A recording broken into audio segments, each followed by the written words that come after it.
Hey guys, Epicenter Brian here. Hey, I'm working on a freeze dryer project today. I've got 40 pounds of boneless, skinless chicken that I picked up at Cash and Carry. I think they've actually changed their name. They're now like the Chef's Store or something like that. Anyway, they had this on sale for $74 for 40 pounds. And so I bought 2 boxes. I've already done 40 pounds of this chicken, and today I'm getting this 40 pounds prepped. Let me show you what I got out of the 40 pounds. I packed that in 5 number 10 cans, and these are packed all the way to the top. And then also a couple of packages for the motorhome of just diced chicken in the pouches. So let me show you what this looks like. It's in a big bag. You have to thaw this whole thing all at once, all 40 pounds of it. And inside of here are 4 smaller packages, about 10 pounds each. But the whole thing has to be thawed. You can't just open that and pull out one of those frozen, packets, because they're all stuck together. So let me get this open. I want to show you the size of this chicken. This is what they look like. And the 2 halves there are still connected, so I just use a pair of scissors and cut those. But look at the size of these breasts. I mean, this is like a small turkey. So anyway, then I'm going to get set up and I'll show you what I'm going to use to cook all of this stuff. Today we're going to be using this turkey fryer, and it's got a basket in there, which makes it really easy to retrieve the chicken. So we're just about boiling and about ready to put the first batch of chicken in. So that's 1 bag, roughly 10 pounds. We have about 5 minutes on this batch left, and let's just kind of take a quick look here. Oh, look at that. Beautiful. Oh, yeah. So, anyway, I'll get a probe out here and check the thickest one and check the temperature on it. But that's working out really well. This batch is all done. I have checked the temperature, and so I'm going to go ahead and remove that and put another batch in. It's kind of a full day project. There is the last batch. Now, after cooking all the chicken, that's how many pounds we got out of a 40-pound box. So 23 pounds of cooked chicken, and that's ready to get diced up, so that's the next step. That's all chopped up, and I've got 11 trays of chicken, and I need 12 trays. So I've got some ground cherries here I'm going to do, and then right there I'm going to put some salad shrimp, and that will fill up 4 trays for each of the 3 freeze dryers. Everything's loaded. This freeze dryer is the one that's got the ground cherries and shrimp. And then these 2 are full with chicken only. So I'm going to go ahead and put the pads on and get this ready to go. So that's about it. They say that you don't need these pads anymore. They don't actually ship with them, but I think they're still useful, so I still use them. But to each his own. If you guys have any comments about that, let me know whether or not you really think the pads are necessary or not. And by the way, this particular one, I got a custom one made by Betty, who runs one of the freeze dryer groups on Facebook, and she made that for me, and it fits just beautifully.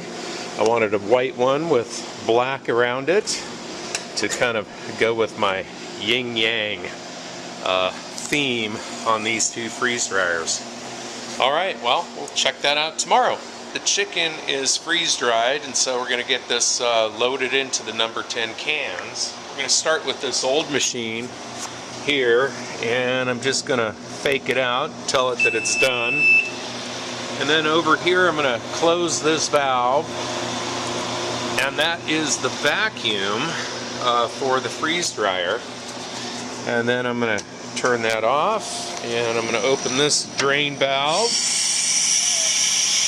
let the air in,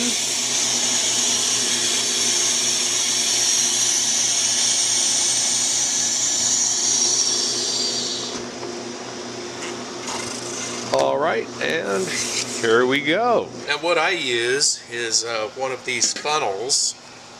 Just makes it a little easier to get everything in there and not spill.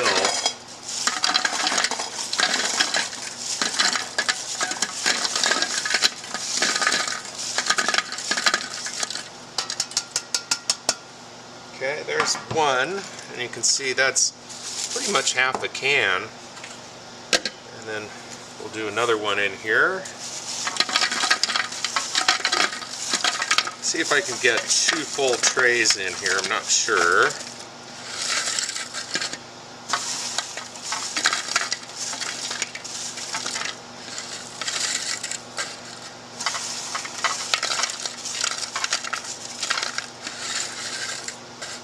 Yep, looks like 2 trays works perfect.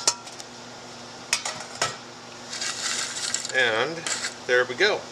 We're going to put oxygen absorbers in here. Now I store these in a little jar, and this is vacuum packed, so I'm going to show you what I do afterwards.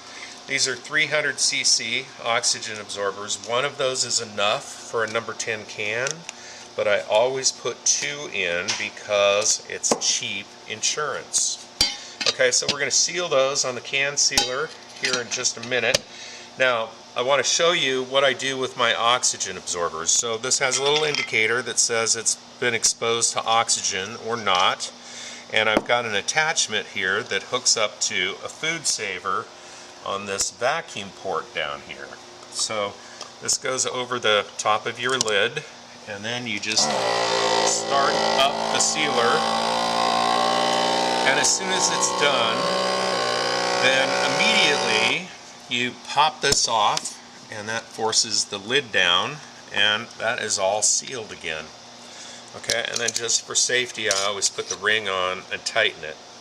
Okay, so let's take one of these over to the can seamer and show you how that works. This is my number 10 can seamer, and I just want to make sure everybody knows that we don't sell these, okay, and we don't sell the cans. You lift this up, position it, make sure it's centered, and then lock it in position. There's an arm down here on the bottom, and then you manually hold this to turn it on. And then I've got a torque wrench up here that has 2 markings. We're going to do 2 operations. First, we're going to go forward. That is the first operation that causes the lip to get rolled like this. Okay, and then I go until I hit the line, and I've already marked that with the correct torque.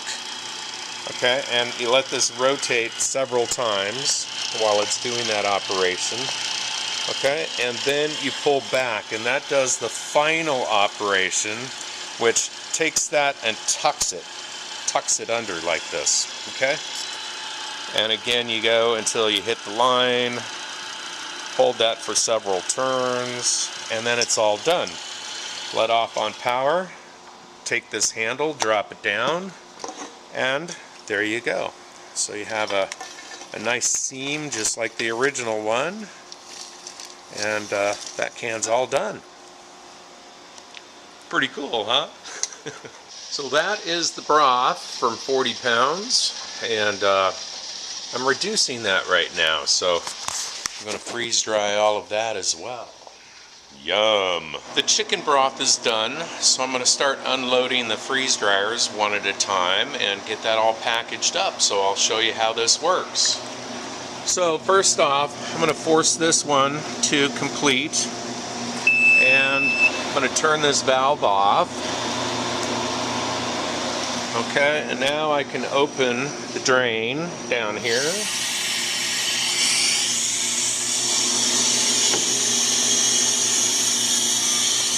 And you can see the other freeze dryers are happy as can be. They're still going while this one is opened. And there is our chicken broth. So I'll get that set up. Alright, this is how I do it. First I just twist this, which kind of loosens stuff. And then I use a pizza cutter. And I just run this down here to kind of break this up into smaller chunks. Okay, and then I use a tool like this to scoop all those little pieces up. Okay, and then I put those in the blender. So I'm going to just finish this up real quick. And now I've already put one tray in here. And I've got this one and then two more from the one freeze dryer.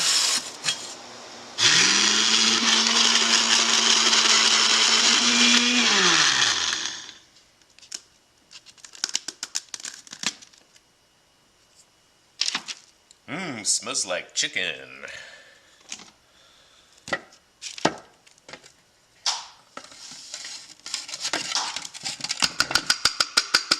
So that is 12 cups of chicken broth, and I'm going to put it in this mylar bag. So the great thing about this scheme is you don't need help. You can just put this in position, hold on to it, and turn it upside down.